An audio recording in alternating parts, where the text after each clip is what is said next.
आज से ठीक 3 दिन पहले कुछ ऐसा हुआ जिसने पाकिस्तान की नींद उड़ा कर रख दी है, अमेरिका को गुस्सा दिला दिया है और दुनिया का नक्शा बदल कर रख दिया है। इंडिया और यूरोप ने आपस में 27 ट्रिलियन डॉलर्स की डील साइन कर ली है, यानी 2 अरब लोगों की मार्केट सिर्फ एक सिग्नेचर के अंदर। We did it. We delivered the mother of all deals. India-EU Free Trade Agreement, which was 18 years in the making, has been finalized. और सबसे मजे की बात ये कि ये डील उस वक्त साइन हुई जब अमेरिका ने इंडिया को धोखा दे दिया। सिंपल लैंग्वेज में इंडिया और यूरोप ने ये सोचा कि आज से हमारा सामान तुम लो, तुम्हारा सामान हम, और टैक्स लगभग 0। पहले ये नंबर सुने, जब आप ये नंबर सुनेंगे आपके होश उड़ जाएंगे। इंडिया यूरोप को बेचेगा textile, leather, jewellery, marine products 0 tax पर। पहले ये 12% लगता था। और यूरोप इंडिया को बेचेगा cars, wines, medicines, machinery, tax 90% तक गिर जाएगा। यूरोप कार्स जो इंडिया में बेचेगा वो पहले 1 करोड़ रुपए की इंडियन मार्केट में मिलती थी, अब 40 से 50 लाख रुपए में इंडिया में मिलेंगी। और इंडिया की बनाई हुई शर्ट जो यूरोप में 2000 रुपए की बिकती थी, अब वो 200 रुपए सस्ती हो जाएगी।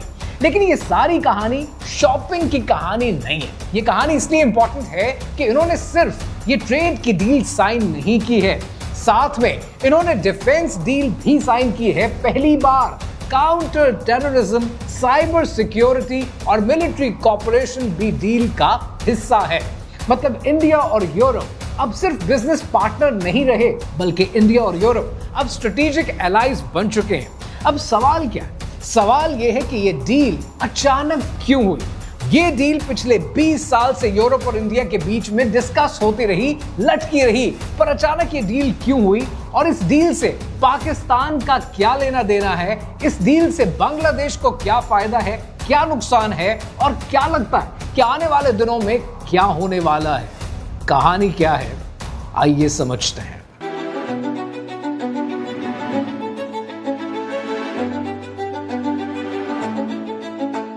कहानी शुरू होती है फरवरी 2025 में। Indian prime minister Narendra Modi Washington जाते हैं और वॉशिंगटन में ट्रंप के साथ हाथ मिलाते हैं। दोनों ने कहा कि हम दोस्त हैं, ट्रेड बढ़ाना चाहते हैं और अपनी ट्रेड को $500 बिलियन पर लेकर जाएंगे।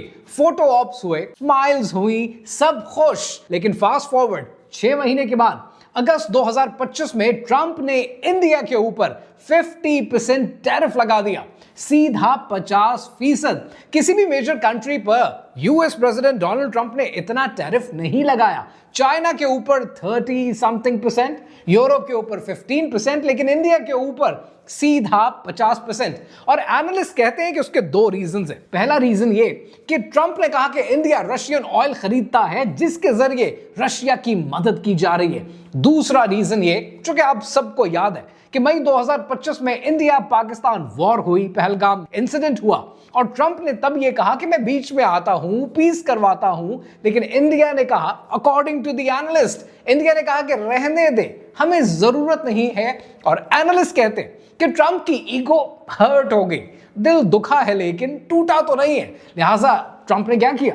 ट्रंप ने डबल द टैरिफ की पॉलिसी अपनाई और इंडिया पर टैरिफ लगा दिया। अब जरा आप सोचें कि इंडिया एक तरफ ये सोचता है कि हम अमेरिका के दोस्त हैं, चाइना के अगेंस्ट उसके पार्टनर हैं और वो मुश्किल वक्त में हमारी मदद करेगा। गलत, क्योंकि जब इंडिया को सबसे ज्यादा मदद की जरूरत थी तब अमेरिका ने उनके ऊपर टैरिफ लगा दिया। तो फिर इंडिया ने क्या किया? यूरोप को फोन घुमाया और यूरोप को कहा कि चलो डील फाइनलाइज करते हैं, हमें अमेरिका की जरूरत नहीं।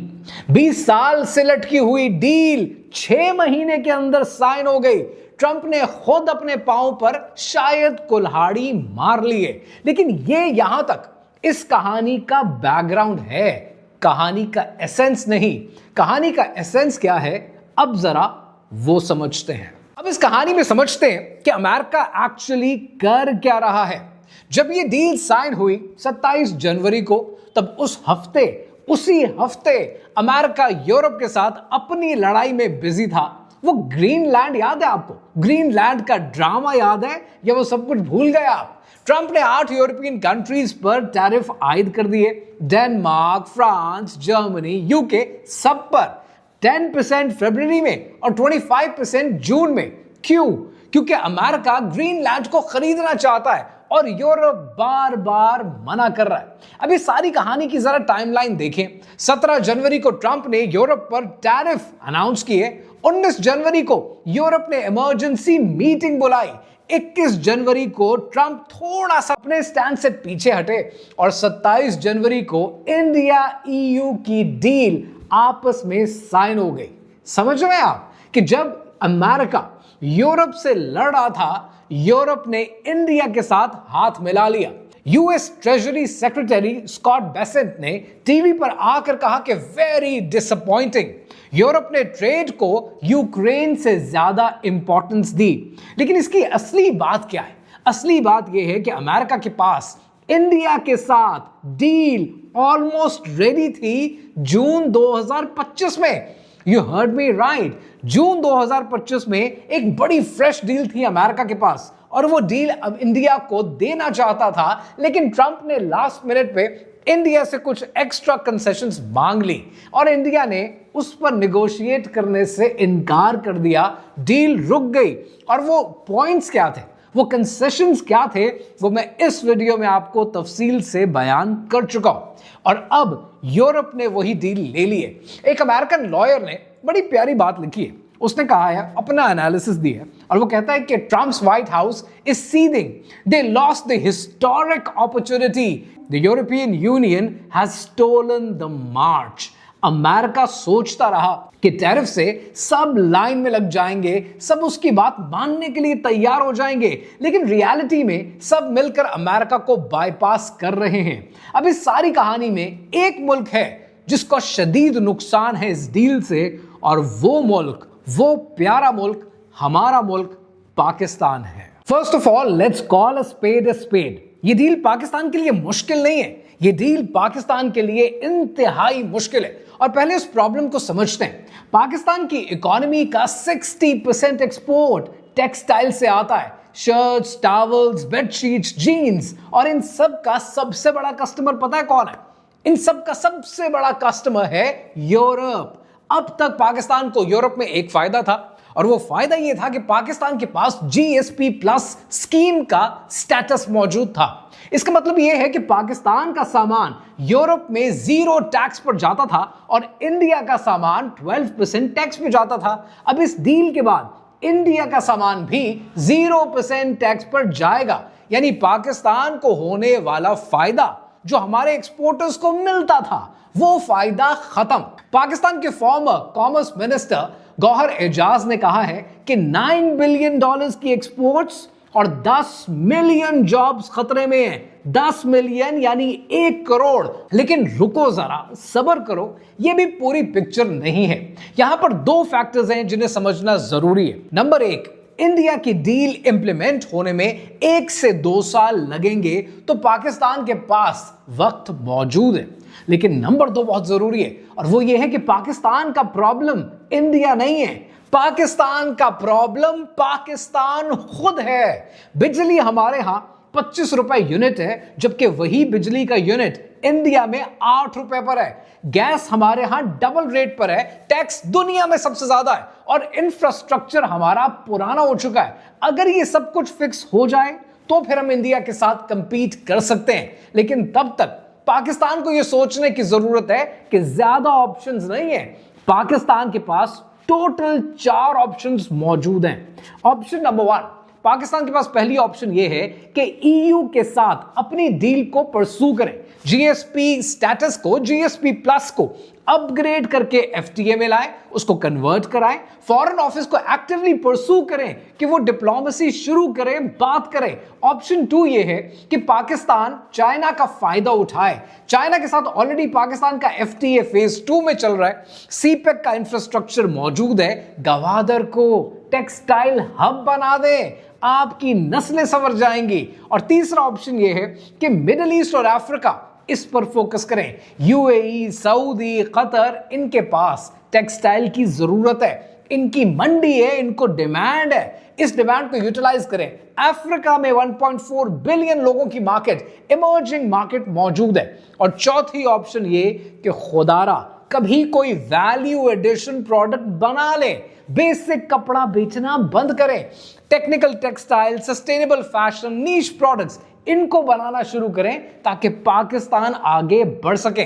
देखिए, मैं आपको यह नहीं कहता कि इंडिया ने डील ले ली तो पाकिस्तान हार गया। पाकिस्तान और खास तौर पर मुसलमान कभी हार नहीं माना करता। इंडिया ने डील ले ली, ठीक है, कंपटीशन बढ़ गया, ठीक है, लेकिन कंपटीशन से डरा नहीं करते, कंपटीशन के बीच में कंपीट किया करते हैं। पर प्रॉब्लम ये नहीं है, प्रॉब्लम यह है कि हमारी हुकूमत सत्तू पीकर सो रही है। Gohar Ejaz, former commerce minister और इंडस्ट्री लीडर्स चिल्ला रहे हैं, चीख चीख कर बोल रहे हैं कि खुदारा कोई है सुनने वाला, कोई है जो पाकिस्तान का ख्याल करे। इन सब पर पाकिस्तान के फॉरेन ऑफिस ने पता है क्या किया? फॉरेन ऑफिस ने एक बयान जारी किया और उनकी स्टेटमेंट है कि हम यूरोप से बात कर रहे हैं। लाइक लिटरली आप बात कर रहे हैं? 20 साल से ये डील हो रही है, चल रही है, रुक रही है, चल रही है, और आप बस बात कर रहे हैं। आपको इस वक्त इमरजेंसी इकोनॉमिक काउंसिल की मीटिंग चाहिए। आपको बिजली पर सब्सिडीज अनाउंस करने की जरूरत है। टेक्सटाइल सेक्टर के लिए यूरोप को डेलीगेशन भेजने की जरूरत है। एक्टिव डिप्लोमेसी करने की जरूरत है। ये क्राइसिस है और क्राइसिस के अंदर लीडरशिप नजर आनी चाहिए, जो अभी तक तो नजर नहीं आ रही। लेकिन पाकिस्तान के अलावा एक और मुल्क है जिसका इस पूरी डील में सबसे ज्यादा नुकसान है, शायद पाकिस्तान से भी ज्यादा, और वो मुल्क हमारा भाई बांग्लादेश है। अब बात करते हैं बांग्लादेश की। बांग्लादेश का मसला अलग है क्योंकि वो पहले से ही बहुत से मसाइल का सामना कर रहा है। अब जरा सुनते हैं कि ढाका में पिछले चंद दिनों में चल क्या रहा है। पिछले 18 महीने के अंदर बांग्लादेश में 800 से ज्यादा फैक्ट्रीज हैं, गारमेंट की फैक्ट्रीज हैं जो बंद हो चुकी हैं। पॉलिटिकल अनरेस्ट चल रहा है, लेबर स्ट्राइक पर है, एंटी इंडिया प्रोटेस्ट हो रहे हैं, बिजली का क्राइसिस है। और इसके अंदर गाजीपुर, सवार, नारायणगंज, ये सब इंडस्ट्रियल हब्स हैं बांग्लादेश के, और इनके अंदर प्रोडक्शन 50% से गिर चुकी है। Tommy Hilfiger, kelvin Kline, H&M, ये सब ब्रांड्स बांग्लादेश से ऑर्डर्स तैयार किया करते थे, लेकिन अभी अपने ऑर्डर्स को शिफ्ट कर रहे हैं। और इंटरेस्टिंग बात पता है क्या? इंटरेस्टिंग बात यह है कि बांग्लादेश अपना 78%, 78% यार्न इंडिया से इंपोर्ट करता है। मतलब ये कि उनकी टेक्सटाइल इंडस्ट्री इंडिया के रॉ मटेरियल के ऊपर डिपेंडेंट है। अब अगर इंडिया को EU में 0 टैक्स मिल जाता है तो वो अपना यार्न खुद यूज करके फिनिश गुड यूरोप में भेजेगा। बांग्लादेश को डबल नुकसान होता है और वो 2 तरीके से मारा जाता है। पहला, रॉ मटेरियल की सप्लाई में वहां पर दिक्कत आती है, वहां पर मुश्किलात आती हैं, और उसके बाद मार्केट में कंपटीशन। रिजल्ट ये है कि यूरोपियन यूनियन के अंदर बांग्लादेश का मार्केट शेयर था 21% गारमेंट्स के अंदर, और एनालिस्ट कह रहे हैं कि अगले 5 साल में ये 21% से 12 से 13% के बीच में आ जाएगा।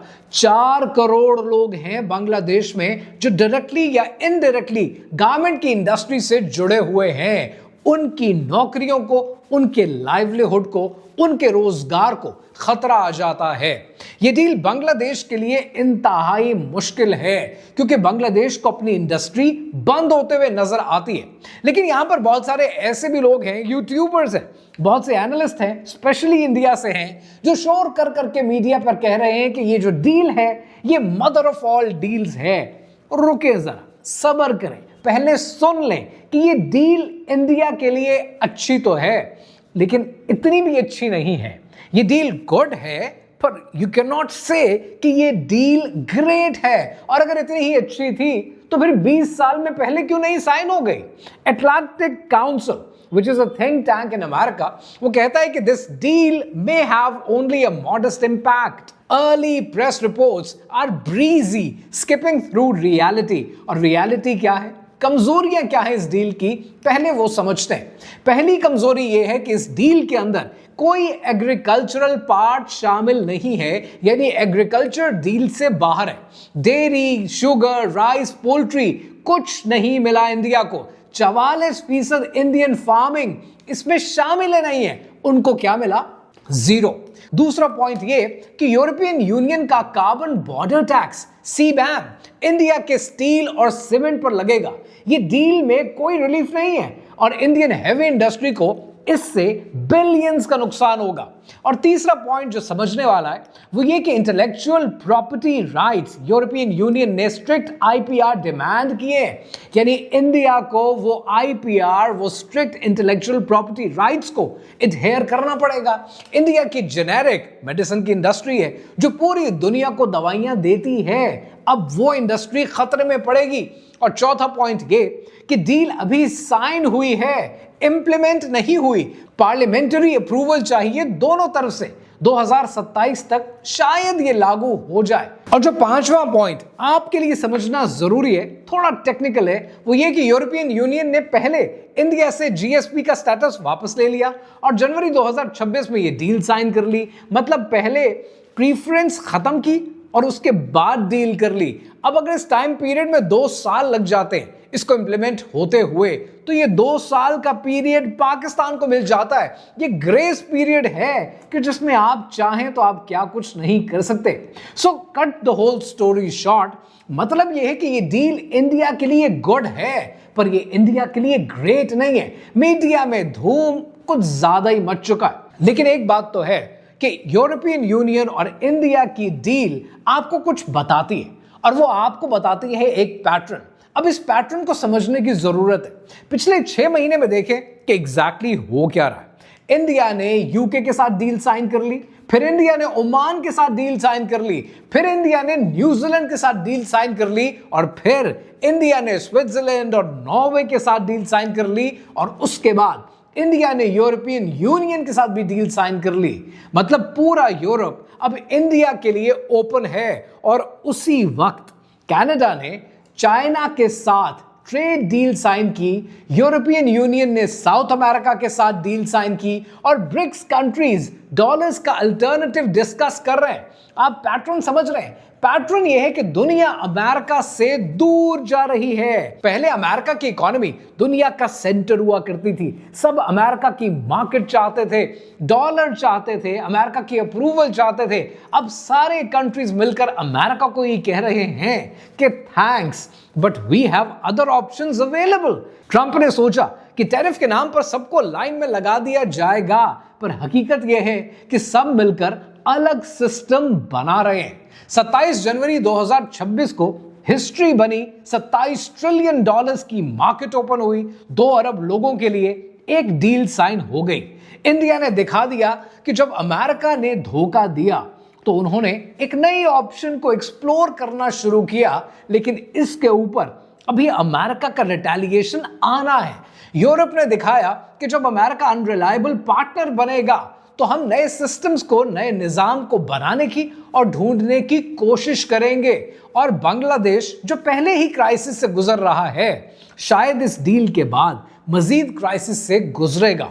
और अमेरिका, जिसको एनालिस्ट कहते हैं कि ये सीदिंग है, अमेरिका टैरिफ लगा रहा है लेकिन दुनिया सुनने का नाम ही नहीं ले रही है। और रही बात पाकिस्तान की, तो पाकिस्तान के पास अभी भी वक्त है, रिसोर्सेज हैं, वर्कर्स हैं, लोकेशन है। जो नहीं है वो अर्जेंसी है। जब तक हमारी लीडरशिप जागती नहीं है, पाकिस्तान की इंडस्ट्री मरती रहेगी और लोग बेरोजगार होते रहेंगे। दुनिया बदल रही है, इंडिया बदल रहा है, यूरोप बदल रहा है, अमेरिका का रोल बदल रहा है। सवाल यह है कि पाकिस्तान कब बदलेगा? और यह फैसला हमने कल नहीं, ये फैसला हमने आज करना है।